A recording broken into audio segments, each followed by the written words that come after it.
So today I'm reflecting on the year 2005 because this was an extremely important stepping stone in that world, in the world of fashion for me. Up until then, I was building myself. I had left the law scene, I left Bloomberg, I left everything to do with that whole world, and I decided I was going to focus on my passion, on the thing I love the most. So I started doing dresses, but I was more focused on luxury. I remember at the time my eldest daughter was around 3 years old, and she was in a nursery, actually a very well-known nursery, which it became famous during the days of Princess Diana, the famous picture of her floating skirt and carrying a child, Young England. Now, Young England also happened to be one of those nurseries where a lot of the very yummy mummies, or what I used to call the Tatler crowd, used to go there, and their kids were all there. So I actually got to know a lot of them. Now, that was my starting point. I decided I was going to create a business where we did luxury evening wear for special occasions. It was going to be by appointment only. I had rented a little studio apartment. I had a phenomenal pattern cutter. So these are really the tools which I say I outsourced due to the fact that I lacked the ability to master certain skills, because I spent 4 years doing law, a year and a half working in a law firm, a month in another company. I had invested my time doing other things and nothing to do with the world of fashion. But I had the social skills, I had the ability to understand styling, understand colors that worked for people, be able to advise them. I knew how to pull things together. I understood a lot about fabric. And these are really the tools I worked with. Everything else could be outsourced. Now, 2005 was an important year because I remember being a startup in that field. I had also come across two people who started two very good friends who started a marketing company. And they were looking for specific people, like, for example, they were looking for one designer in fashion. For example, somebody in the world of cigars, somebody in the world of art. So they were not looking for 10 designers to represent. They were only looking for one. And I happened to be the one person that they met. They loved what I was doing. They loved the idea of it. And they thought, okay, why don't we market you? And one of the first celebrities at the time that they brought to me was Sophie Anderton. Now, she was very famous at the time. She still is today. And she became very famous because she was one of the Wonder Bra models. And she had appeared in quite a few of these reality programs that were airing in London at the time. So she had a very, very strong presence. And for me, it was extremely exciting to work with her. She was amazing. She was kind. She was fun. She'd come over to me and basically we would sit down like we were friends. And that was what was beautiful about it, because these appointments that we had, or I had together with these ladies, we would get to know each other. I would understand their personalities. And based on that, I would know exactly what worked for them, you know, what they were after, the kind of dress that they would wear. Now, I remember there was the breast cancer awareness ball in that year. And she said to me, make the dress for me. And we did. And we made this phenomenal red crepe and lace dress with chiffon. She looked outstanding, like a Spanish princess. And we had all the magazines cover her, Grazia, The newspapers were talking about her. And from that, Hello magazine approached her and said to her, look, we'd like to do a cover story for you. So obviously when I found out, she said to me, would you do all the dresses, which we did. I have the magazine here with me, and I'm going to show it to you. I've always kept this magazine. So basically, all the dresses that she wore at the time for this article were dresses that we did for her.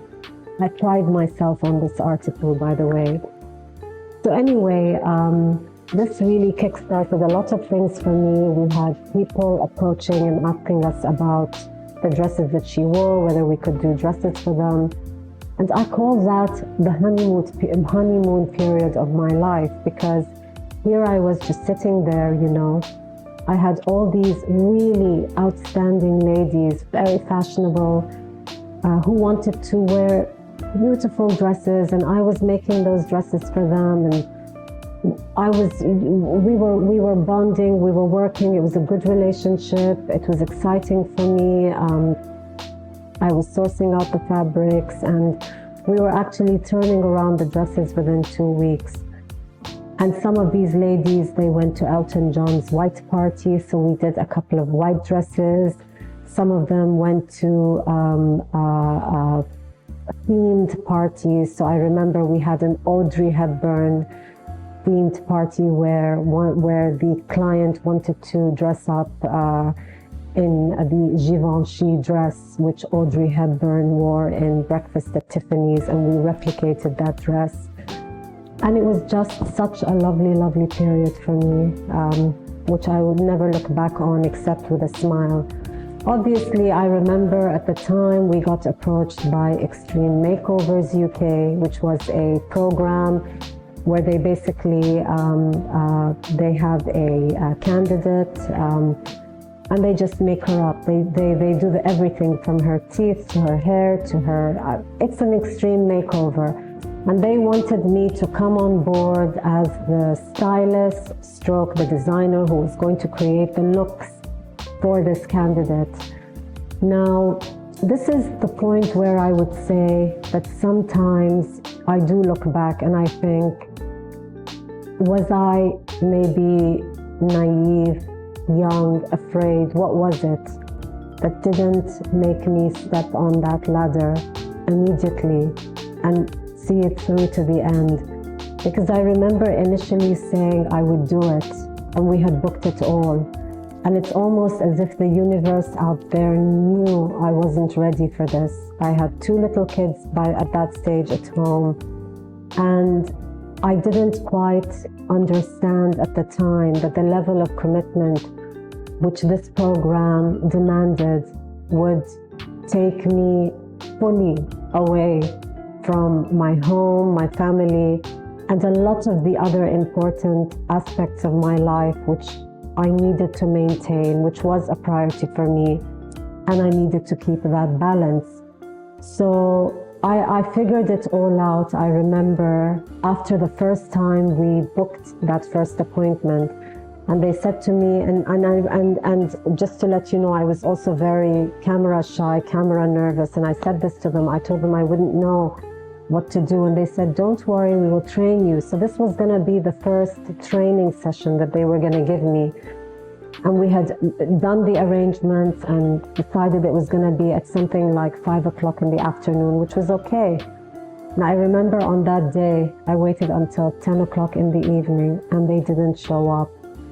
And when I contacted them, they said, we're running late, but we will come around within the next half hour. I said, please don't. It's late at night, and this is for sure not something I am going to be open to, you know, these very disorganized hours. It could be any time, it changes. Now, I know that this comes probably with that industry. I know that today.